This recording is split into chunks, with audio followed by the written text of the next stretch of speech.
Alright, guys. I was really hoping I'd be able to start this year without having to bitch about Pokemon a lot, which is what I did for most of last year. But sadly, that was not to be. So, we gotta talk about Pokemon Home here today. They finally decided to actually give some details about this darn app, which is something that I maintain they should have done months ago before Sword and Shield even came out. But they finally did it now. It's coming out next month, so they had to do it sooner or later. Which most of the info we got was stuff that we pretty much could already infer on our own beforehand. Not really anything horribly shocking that they showed in this. It does, however, confirm that this app is going to be pretty much as shitty as everyone expected it to be. Everyone with a brain, anyway. So, features. The main features of this thing is obviously storage. And then it's got several different trading functions. One of which is the GTS. You know, that thing that should have been in the main games to begin with. So it's got the GTS, it's got friend trades, so you can trade directly with people in your friend list. It's got wonder trades, and then it's got something called room trades, where basically you can create your own personal lobby and let certain people in and trade with other people in the lobby. So 4 different main trading methods. Of course, it handles the transferring from Pokemon Bank, from the Let's Go games, which I believe is confirmed now to be 2-way. We thought it was going to be 1-way only from Let's Go into Home, but I believe as long as the Pokemon you send from the Let's Go games haven't been moved into Sword and Shield, then you can still move them back to Let's Go. I believe that's how it works. And also, they said that coming later, of course, it is going to be connecting with Go. So that means at launch, this thing isn't going to do jack shit with Pokemon Go. So not only are they releasing their games unfinished, they're also releasing their bullshit apps unfinished too. Beyond that, it's got a few other features. Again, nothing real shocking. Of course, the National Dex is in it. The other thing that should be in the main game. It's got a mystery gift function, so you can directly get the event Pokemon through this. And it's got a judge function, which is just the IV checker, which is something that's already available in the main games. And that's pretty much all this thing does. So, barely any more functionality than Pokemon Bank has. Once again, all the people trying to defend this god-awful generation were wrong. They said that, there's going to be mini games, or there's going to be something to do with your Pokemon, and there isn't jack shit to do with your Pokemon in this. Once you put them in, if they aren't able to be sent into Sword and Shield, then they're just stuck in Home, and you can't do jack shit with them. Now, on top of this, there are 2 different plans for this thing, one of which is a free basic plan, and the other which is a premium plan, which of course does have a cost. That's the only thing mildly shocking about this, is that there's any sort of free option at all. It's not really worth the shit, but it does exist. So the basic free option, it allows you to store up to 30 Pokemon in Home. It allows a maximum of 1 Pokemon in the GTS at a time. Up to 3 Pokemon in the Wonder Box at a time, which is the Wonder Trade function. You put them in there and it just trades them off automatically to whoever. And then it allows you to participate in room trades, but you can't host your own room. So you're able to use the functionality, but you have to join a room that someone else has already created. And that's all you can do with the basic free plan.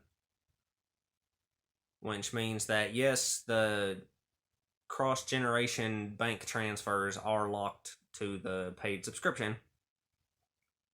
Speaking of which, paid premium. So what you get for this is it lets you store a maximum of 6,000 Pokemon. Which, more storage is always good, but honestly, that just feels a little excessive to me. Like, I can't imagine even the most avid collectors being able to get anywhere near that storage cap. Like, you could have an entire living dex, an entire shiny living dex, an entire event collection, a collection of foreign language Pokemon, a bunch of battle teams, everything, and you still probably wouldn't even get anywhere near like halfway to 6,000. So that seems needlessly high, but whatever. It allows you to have up to 3 Pokemon in the GTS at once, up to 10 Pokemon in the Wonder Room at once, or the Wonder Box, I mean. And it allows you to both participate in and host room trades. So if you want to create the room, you do have to pay for that. It also gives you access to the judge function. So again, the IV checker is locked to the paid subscription. And it lets you do your transfers from Pokemon Bank. Now, for this subscription, there's 3 different options. It's either $2.99 a month, or $4.99 for 3 months, or $15.99 for 1 year. So that means it's over 3 times the price of Pokemon Bank with barely any more functionality added in. Now, on top of this,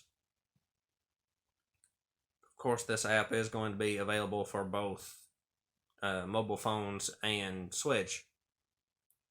But both the Switch version and the mobile version are going to have certain features that are exclusive to each one. So, the transferring your Pokemon between home and any of the Switch titles, so the Let's Go games or Sword and Shield, that is only going to be doable in the Switch version of the app. As well as, there's something called home points, which you get for putting Pokemon in home, and you can convert those to BP and send them to your game as well.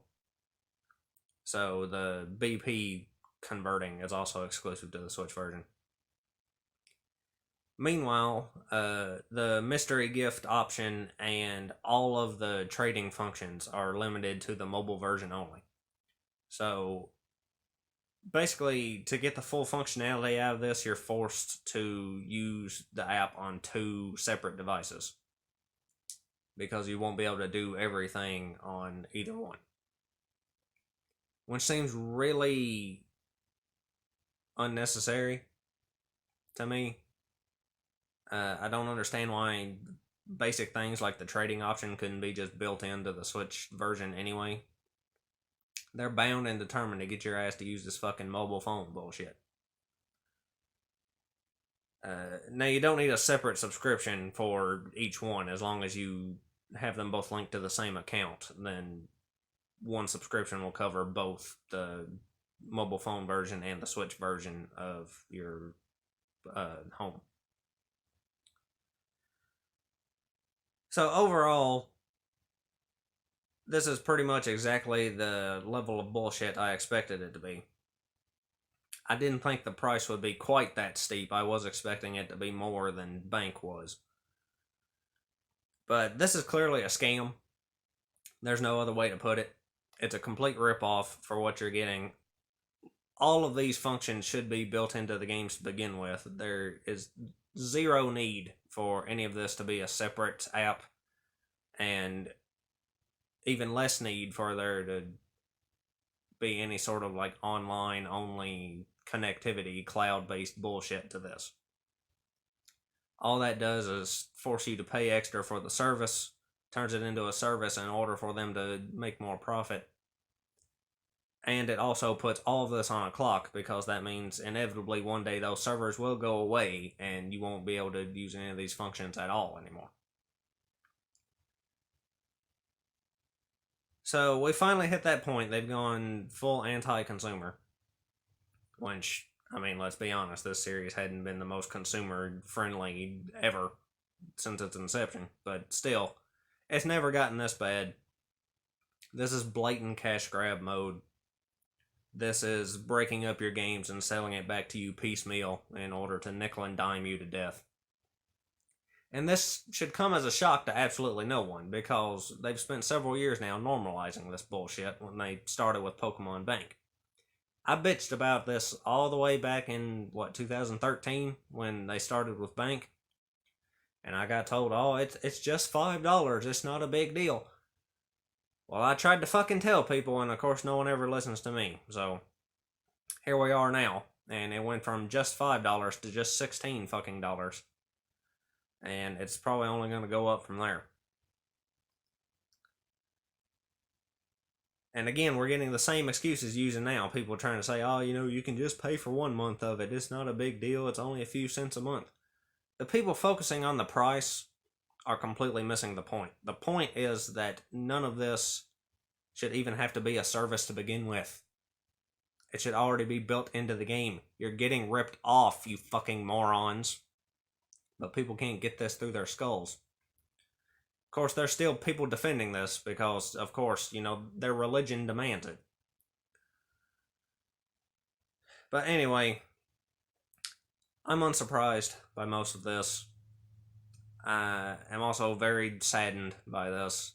Just because I was expecting it doesn't make it any less painful.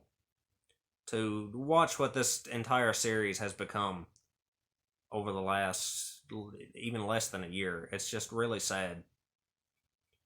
Because now, to get the full experience for Gen 8, the full Sword and Shield experience with all available functions, assuming you just go with one version, you'd have to buy the base game, which is $60. So right off the bat, it's higher than last gen just by virtue of being on the newer console. So you had to buy the $60 game. You got to buy the $30 expansion pass on top of that to get the DLC, so that's $90. You have to buy the Pokemon Bank subscription in order to send your Pokemon over to home, which I think they're offering a free month of that or something for this. But again, in order to continuously have it, you have to pay the $5 subscription on top of that, so that's $95. And then you got to pay the home subscription in order to be able to send them from one needless cloud-based app to the other. So that'll be another $16 on top of that. So that's what? $111, I think, if I can do math. Sometimes I can do math. Anyway, that's really fucking high. That's a big increase from fucking, one game and Bank would be 45 last gen. It's really sad how fast they've gone full scale with this nickel and diming. I keep telling people we're getting closer and closer to loot boxes. People say it won't happen. Bullshit. It'll happen. I'm calling it. It's gonna happen. So, basically, Pokemon just continues its decline. And there's really no end in sight, unfortunately.